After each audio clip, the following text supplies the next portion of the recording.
Hi everybody, Gisele Grenier here from artplace.ca. For this workshop, what I'm going to do is take one of the backgrounds from the Bob and Doug project that I am working on, and I wanted to do an experiment. So this experiment is basically, I'm creating what's called a pochade, and a pochade in fine art terms is basically like a quick sketch or quick study painting, that type of thing. And it's almost like when you're ready to do a nice big drawing, you do a whole bunch of quick sketches before you do drawing, or if I'm going to do a fine art painting that's going to be quite complicated, I will do a whole bunch of color swatches before, experiments with color before I actually go to the painting. This is almost the same thing. And what I'm doing is I want to create some home decor pieces on canvas, and they're basically going to be in set series, and they are square. And you may say, well, why don't you just do them on canvas, and if it doesn't work, cover it over, do it again. These canvases have a frame around them, and I want the pieces to look exactly the same, so if I make a mistake, I don't want to have to recover the whole canvas and start over. And these canvases are made for these frames, or the frames are made for these canvases. So I'm basically going to do a pochade piece now, and then if it works, then I will do the same technique basically then on the framed canvas. And you'll see that I have a whole bunch of paints here. I have a bunch of brushes. I've got a beautiful stencil, and I'm doing this. I'm also setting up to teach an online workshop for pastels. So I put my masonite board down here, forgetting I had to do a wet media piece.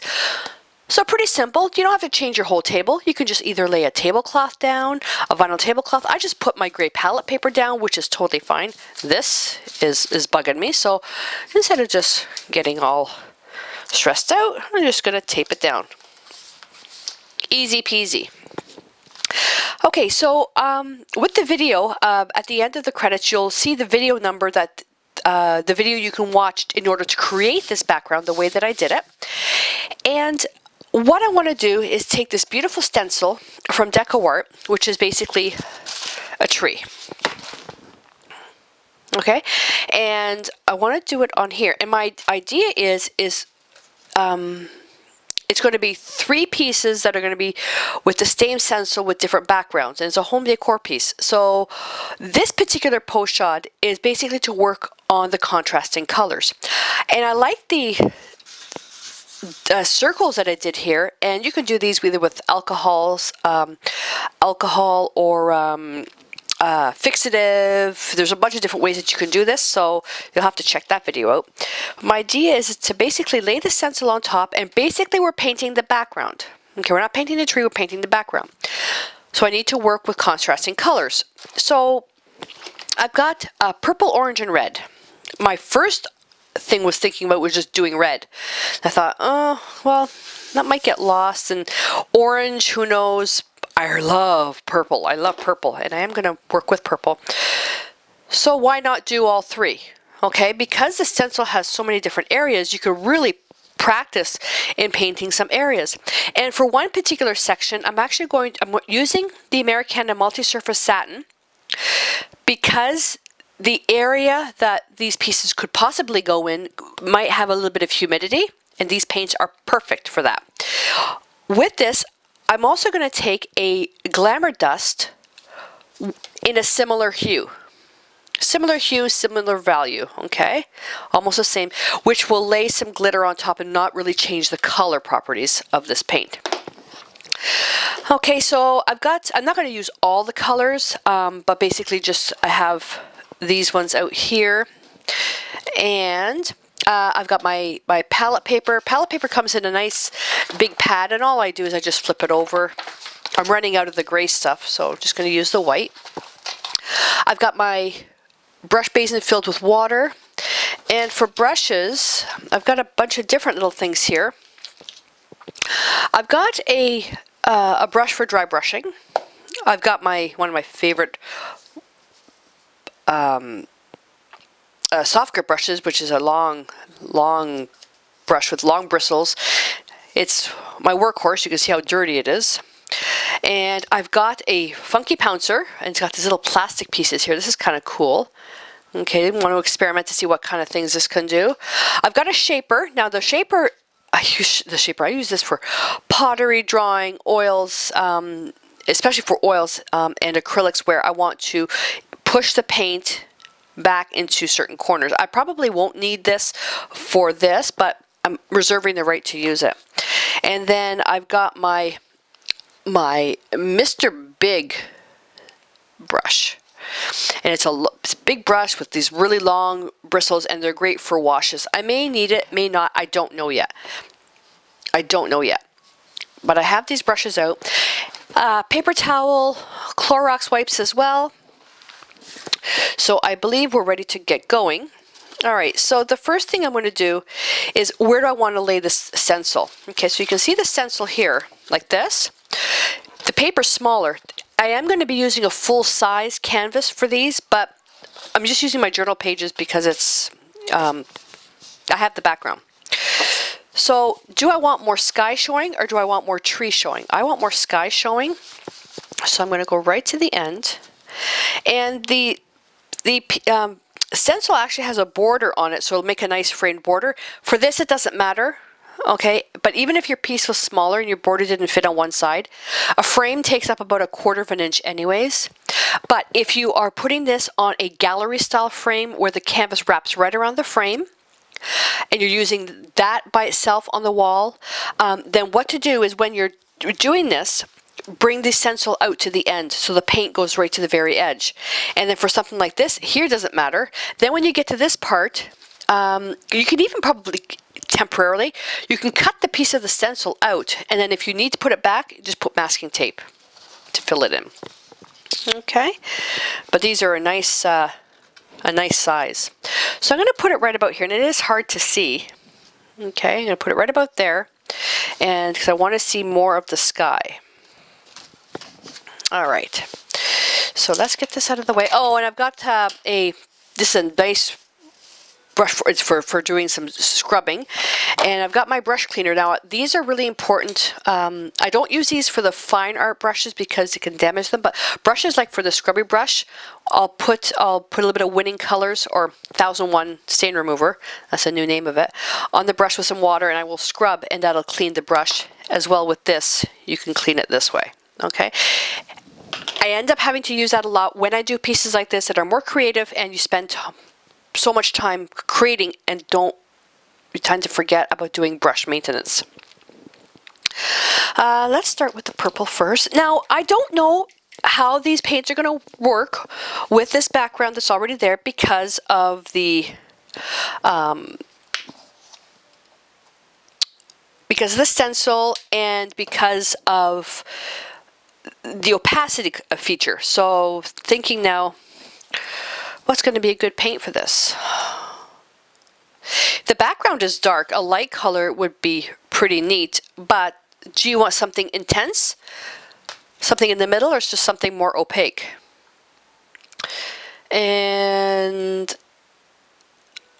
I'm liking that. And this is what, Poppy. I'm going to try Poppy.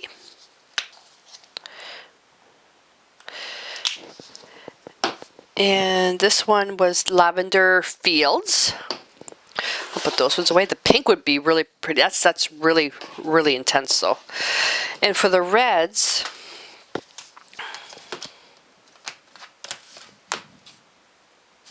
this one, that was an easy one.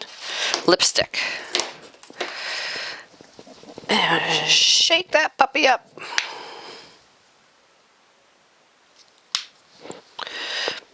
That over there, and I'll have all the supplies that I'm using at the end of the video so you don't have to stop and take notes. All right, let's get that in here.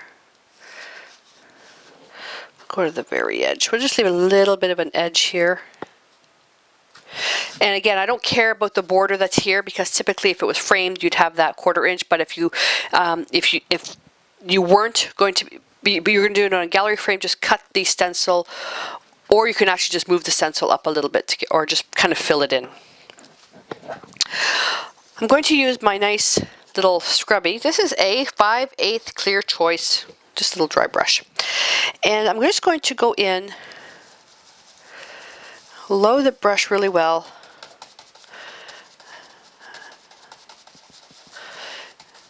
I'm really pushing the paint in there.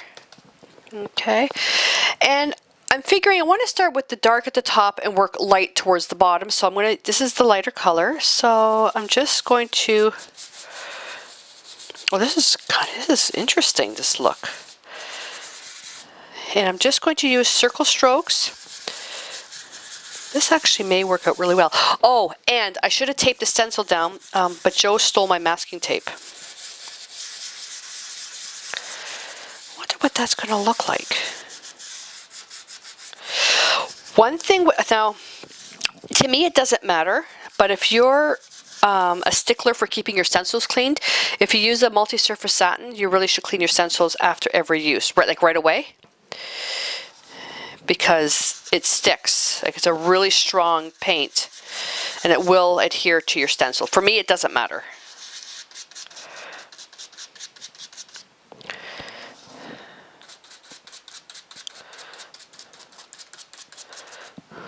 Okay, I'm just going to do a couple of layers here. Oh.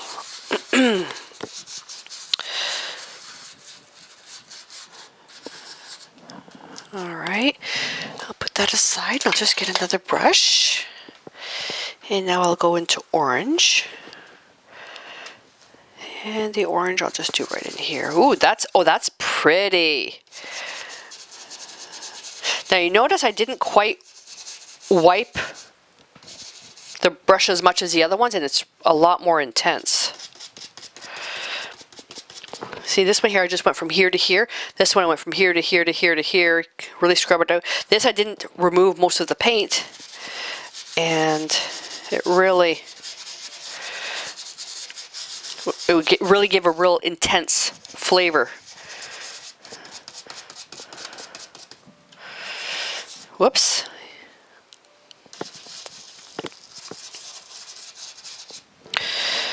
I'm going to work part of the purple in here. Purple and orange are, they're on each opposite sides of the color wheel. So if you mix the paints together, physically wet and wet, it's going to create kind of a real dull mud. So I'm not going to mix it wet to wet. I may layer it on top.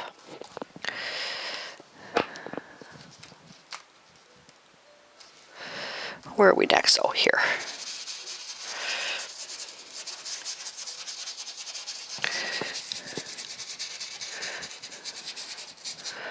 All right, and now let's work with the red. Oh my goodness. And you could just use white, whatever you want, but I wanted to add color. And the red will be everywhere else.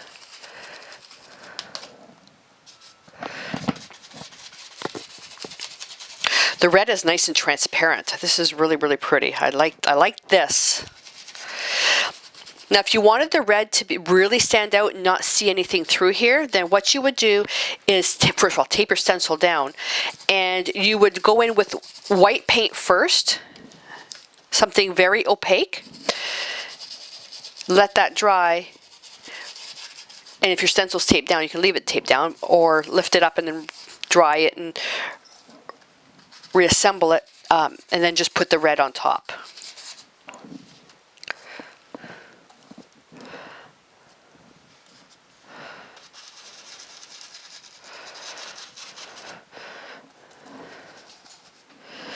The purple is probably the one that has the most opacity because there's white added to it. But for color intensity, I love the red the best. The orange I like the least. And that's because the orange, being semi-transparent, some of the blue is showing through. Again, they're across each other on the color wheel. May not be directly opposite each other because these are mixed pigments. They may be here, here, here, but still they dull each other down because they are opposite each other. Okay, I'm just going to go back in with the purple again. Let's first see what we have here. So you can't really see much of the tree. You can't see much of the tree. So, see, it's a good thing I did it this way first. So I think I should have probably moved it over a little bit more. I probably should have... but what about if I... You can't see much with the red, so what about if I did everything with the purple? You can't see much with the red. If I did everything with purple, let's see what would happen. So we'll go back in, more purple. You notice I'm putting a little bit more color in here now.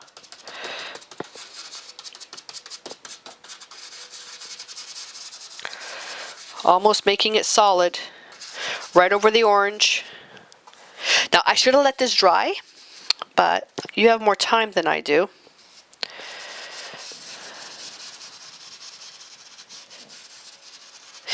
The other thing too is the paper just may not be the right size because you need the whole stencil to show. But this pochade is basically for color. I want to find out what colors work best.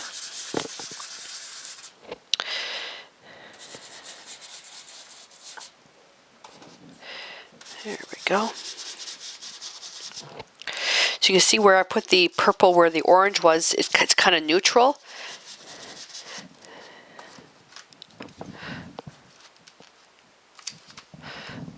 Whoopsie. There we go.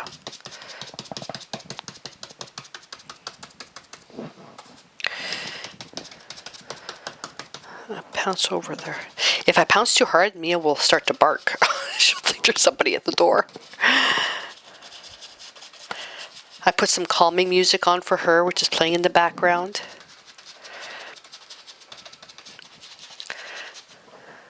I think I might need a little bit more paint.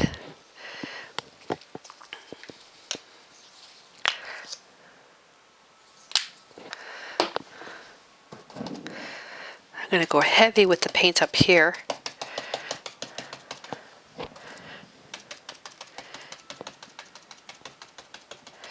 And then as soon as I'm finished this, I'm going to go and put the stencil in water right away.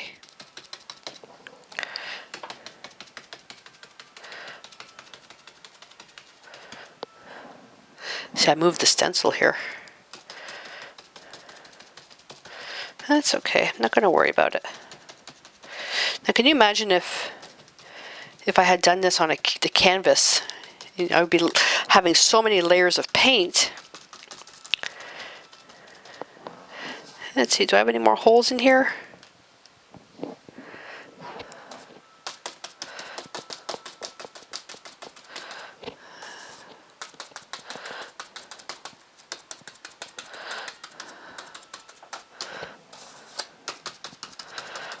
This will have to dry. Oh, look at that. Holy cow, that's beautiful. Okay, so I'm going to just basically, I'm going to put these brushes in water. Now I'm going to quickly take this aside, and I'm going to show you for your stencil, if you take some Clorox wipes, because stencils aren't cheap, and you don't want to ruin them. But with the Clorox wipe, very carefully, very little pressure, and you just wipe it. If you have a big enough sink, my sink here upstairs is not very big, so I would end up damaging this. You can shove it in the bathtub, but the laundry tub is basically the way to go. But I have to go down 2 flights of stairs, and in the middle of filming, I always lose my creativity if I have to go all the way downstairs to the basement to clean these stencils. So the little ones, I would just put them in my sink and soak them with 1000 Plus stain remover, and they come clean. Because this is so big, I have to basically take the time to do this. On top of that, the paper has to dry anyways, so it's no big deal. It has to dry anyways. So I'll just take my time cleaning this, and as I'm doing this, I'm kind of, whoopsie, looking at the colors, getting some ideas of what I could do next time.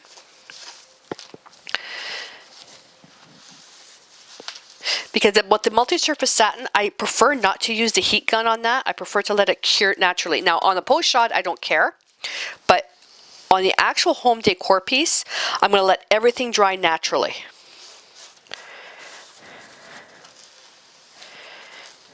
Because if it's a commission, you want it to last long because it's your name's on the line. If you do a commission and you fast forward through some steps, and if your piece ends up cracking or something because you went a little fast, then that person is not going to hire you to create any home decor pieces or any paintings ever again. Okay, just do the other side. Again, to me, I use these stencils so often, and I am very, very rough on them. Now, these little laser cut ones, you have to be so careful because of these pieces, and those are the pieces I end up breaking. You can fix it after you've done it. If you've happened to broken a piece, you just fill it in by hand. There we go. This is a lot cleaner than I would usually do. See, I just bent this. And that's why I hate cleaning stencils. I don't have the patience. But this is a beautiful stencil. Because I have to do a few pieces with it, I am going to take care of it. Okay, so that's fine for now. Put that aside. And just going to put that down. Dry that. Because this is two-sided, I don't want to get any paint here. So I'm just going to wipe that down. There we go. That turned out really pretty. Really, really pretty. Now it's not quite dry yet. Let's see. See, look up here. See how it looks wet? There is a bit of a sheen to it, but you can see this is actually really, really wet right there. Okay, same thing with this one. When it dries, it'll look flat like that. So what I want to do now is I'm going to, I'm going to wait for that to dry, but I'm going to take some of this glitter. So obviously the red and the orange wasn't enough contrast. What I'm going to do is I'm going to put in a wash in here. Okay, and I'm going to put in some glitter on top of here. Now when you put the glitter on top, so this is a Purple Princess, and that brush is too small? I can try with this one. And all you're going to do is you can do it by hand, or you can put the stencil back on. I'm going to do it by hand because I want to get some real interesting techniques going, some interesting shapes, and this brush is shedding like crazy. Holy smokes. See how I'm kind of laying it down because I'll have different textures on here.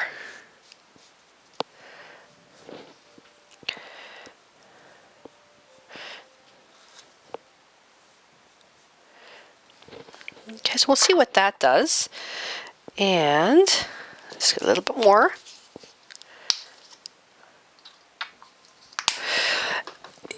And let's pretend that we don't have any of those fancy brushes. So I'm just going to reach over.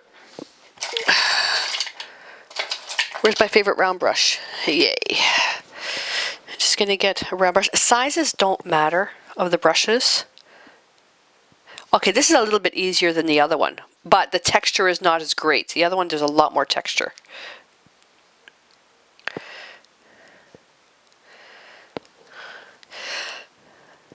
But this has some beautiful control. And I'm going to use, I think I'm going to use the scrub brush to do something on this as well. I bring out all the supplies, and sometimes I end up using them all, and sometimes I don't use them. But I have them in front of me to give me some inspiration.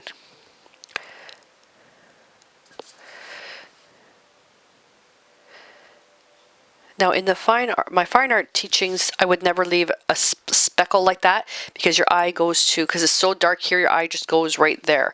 You could take your brushes and just fill it in. Just fill in the area. But I know for sure that this stencil would look amazing on a full-size canvas. That's for sure. And I will be doing the series on video, so you won't miss out on that. But this is just how my creative process works.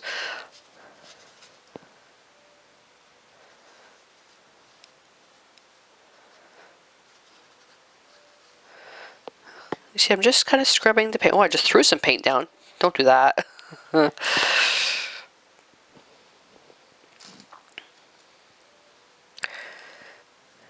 we go. And I'm just going to go around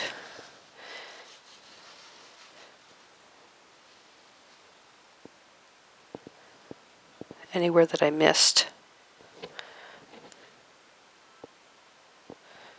I wonder what that would look like on the paper. I think I would probably end up...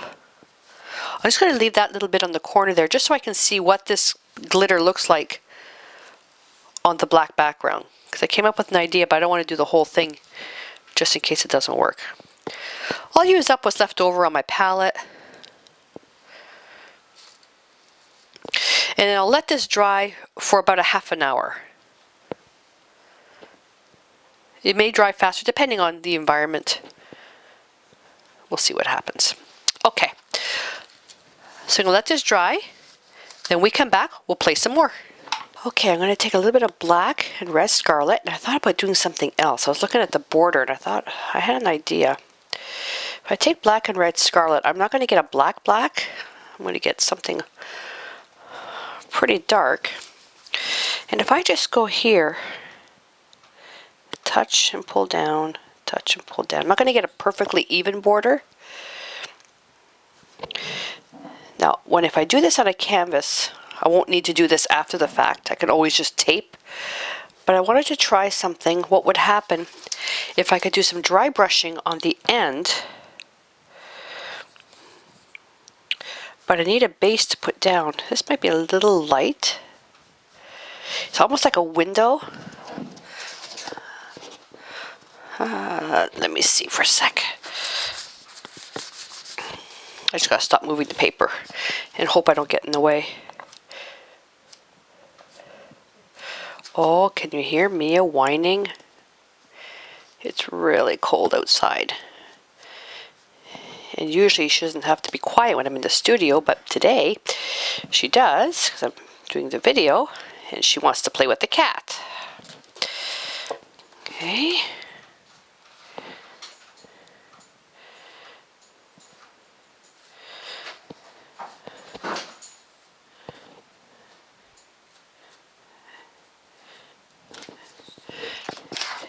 The other side. I don't think I have enough.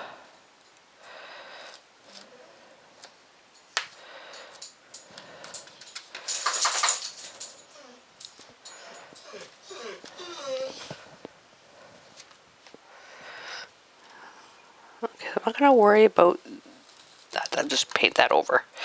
Again, this is just an experiment.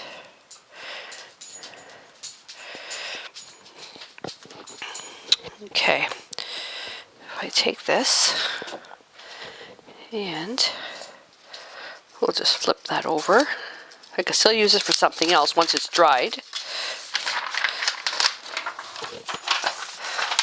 Okay, so I'll let that dry. Then what I'm going to do is I'm going to try with this brush into some, maybe some gold or something, and kind of just lightly scrape over. I did that technique in my Bob and Doug project of 2012 2011, 2012.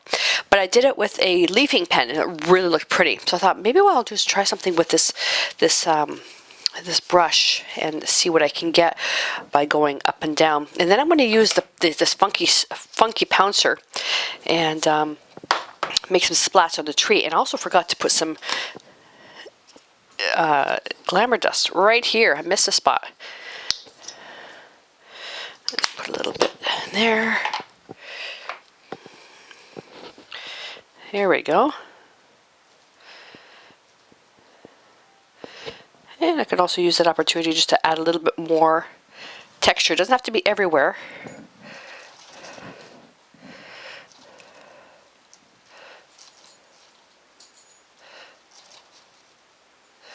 It looked like a little bit of a cloud or something. Oh, that was the other thing. I forgot what oh, you know what I covered up? I covered up when I put the black over. So if I just... That kind of lightens it, but you know what? What if we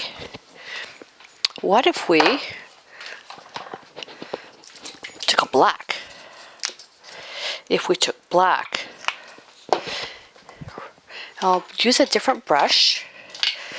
This is all about experimenting. This isn't a pure black though. This is almost gray. And just... I won't put it everywhere.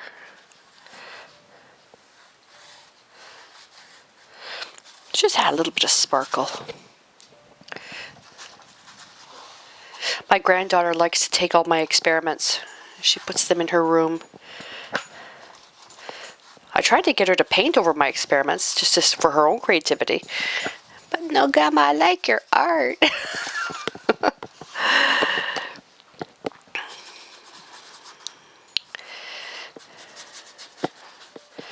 There we go.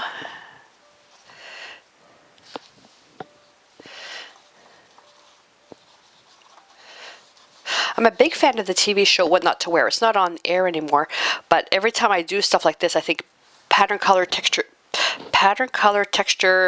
shine. And I have everything. I've got pattern, the tree, color, texture, the thick the paint, and shine is the bling. Let's see what that does. That'd be nice. That'd be a nice little experiment right in here. Okay, put that in water. Alrighty, so I'm gonna let this dry up, and I'm gonna pat that there. Gonna let that dry up, and then I'm gonna take. I'll have to. What gold am I gonna use? I think I'm gonna use a Dazzling Metallics, just a little bit, and then I'll scrape some up, and then I'm gonna take probably. I'll take something else. Maybe something I'll put pounces on the ends of the branches. Not quite sure yet what I'm going to do. But I'm thinking I like this just the way it is, but I want to distress the edges a bit. I've got some copper, Dazzling Metallic. Pick a dry spot here. And okay, so first I'm going to try with this, and then might use the pouncer to make some lines. I have to see which one looks nicer. So I'm just going to dip in there a little bit and get it loaded.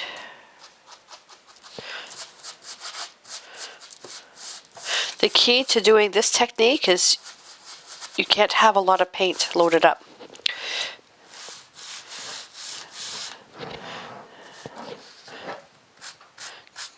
Yeah, that works out pretty.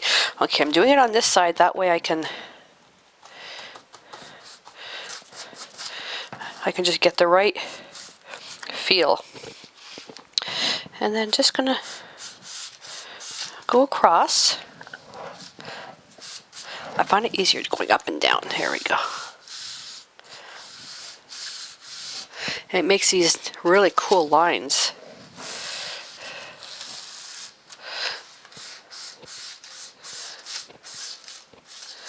Not too much paint, all you're doing is smearing. Now I wanted to try this. So with this one here, I would just kind of load it this way. Now this funky pouncer is just like little rubber fabric thingies, and just load it like that. And then I would do it with this and just kind of turn it as I go. This is more random. You could also just kind of pat it like that, but it creates patterns like look like this. Okay, I'm looking more for something like this. It is more random, but I find the brush is a little softer. See how hard that was?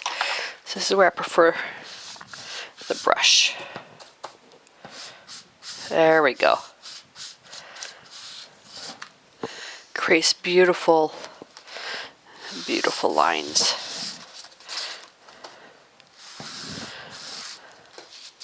You can still see the dark paint through it.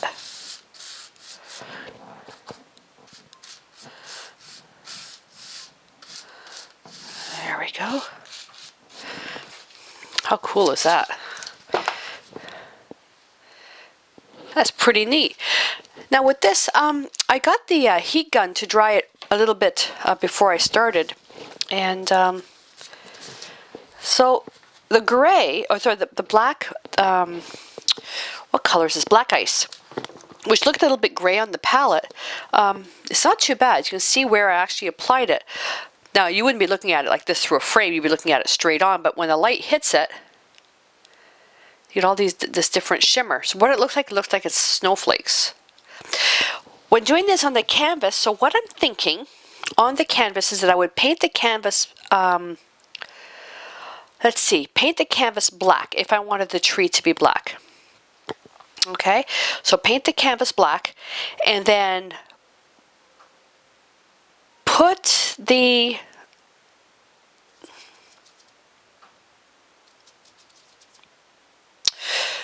canvas black, put the stencil on. I'm trying to think of different things. And then I would probably go back with the purple, more of a solid color, but I would tape the stencil down. Solid color, then the next layer, do some other stuff. But you know what would be really cool in the tree? And unfortunately, this is where you would have to do the pattern the opposite way, is that if we could do some texture crackle, the Fiero texture, or no, the texture crackle, you put it on, and then the tree will look like it's all crackling and splitting, because it's like a real heavy paste. That would be cool. I could still get the crackling effect by hand very carefully, just using a brush and putting the crackle mixture in here, like the liquid one. But this actually turned out pretty well. If you didn't like all the gold lumpy bumpies, you can paint them over. I kind of like the gold, but if I took some black and that skinny little brush that I was using, and then if I wanted to just cover up, it would look like that. So it's up to you if you wanted to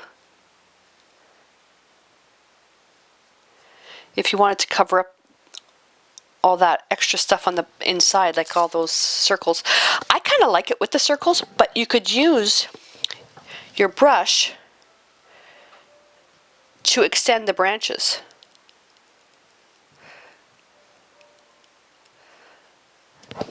Even if it's just a really, really light.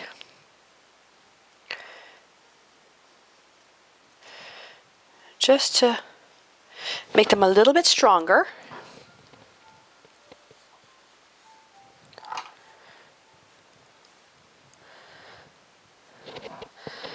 And it's fairly thin.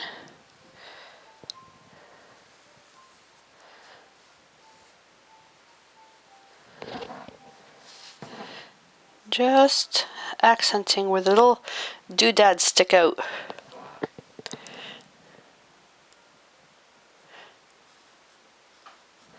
See, sometimes, well, not sometimes, all the time, when I'm doing stenciling, especially when I'm not taping this stuff down, is the stencils lift up and the paint gets underneath. So this is just a nice quick little way just to touch it up. And I can still see the paint through this because I'm putting this on so light. On the formal piece though, I would have everything taped off if I wanted to do this so I didn't go over the border, or just basically paint the border in again. There. See how much darker that is now? And I'll just go back in here and put a little bit more.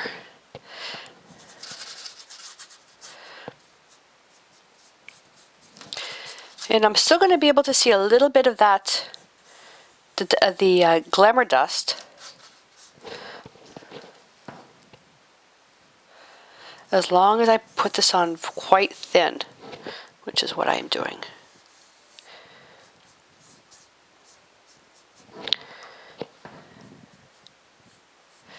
Let's touch this one up too. There we go. That really made that one pop. Okay, you can still see it, but the pattern background is not as strong.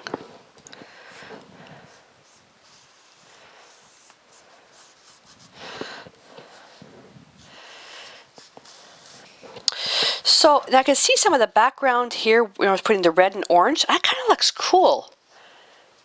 I kind of like that. Yeah, it's all about the experiment. It's all about the experiment. If you don't experiment and try, and you know what? Not all experiments work. So if you don't experiment, then you won't know what works and what doesn't.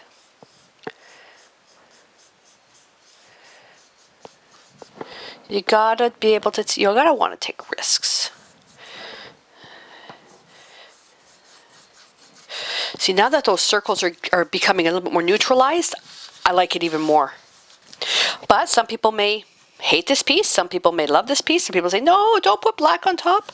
Well, you know what? This piece is for me, and I'm kind of liking it. But you know what? There's nothing to say that you can't do it. Just follow the video, the background video for this piece. And there's nothing to say that you can't make a piece like this in your own style.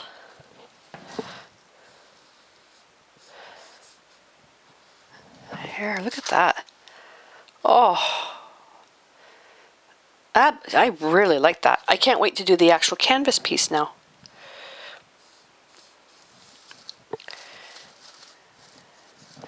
There we go. I'm going to put the brush in water. So, there we are. Actually, let's put it on the table. There we go. So now what I'll do is in another little journal, I'll take a picture of this, take it and print it off in a small little picture, and then I'll just kind of quickly just put down the notes for the paints that I use and the brushes, and then I'll also make a notation as to what I would change. Of course, the stencil will be full size, so this will be a really good judge as to the color. Size is nothing, it's just the color. So all that's left now is just to let it dry, and I have a couple more other experiments that I want to try, but just gonna let this dry, put it in my journal with my notes, and then once I'm done all my experimenting, then I'll do a video series for the actual home decor pieces. So I hope this inspired you for some ideas, different things that you can do, layering paints and glazes and transparencies to get all this different effect and to get some texture and some shine, and color contrast and patterns and stuff like that. So I hope that you enjoyed this and that you'll give it a try. Until next time, happy painting!